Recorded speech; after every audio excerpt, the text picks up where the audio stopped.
বিতৰ্কটো প্ৰত্যেক ডিচিশ্যনতে কিছুমানে ভাল পাব, কিছুমানে বেয়া পাব, কিন্তু চৰকাৰেতো সিদ্ধান্ত ল'বই লাগিব। যদি ধুবুৰী মেডিকেল কলেজখন কাৰো নামত নাই, গুৱাহাটীখন কাৰো নামত নাই, ডিব্ৰুগড়খন কাৰো নামত নাই, শিলচৰখন কাৰো নামত নাই, তেতিয়াহ'লে বৰপেটাখন ব্যতিক্ৰম কেনেকৈ হ'ব? তেজপুৰখন কাৰো নামত নাই।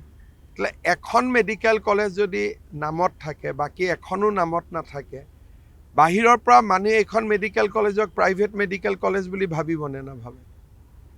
আৰু মইতো যিদিনা বৰপেটাত হোলী উৎসৱৰ দিনা গৈছিলোঁ, বৰপেটাৰ সকলো মানুহে এইটো মোক ৰিকুৱেষ্ট কৰিছিলে যে এইখন নহ'লে মানুহে প্ৰাইভেট মেডিকেল কলেজ বুলি ভাবে।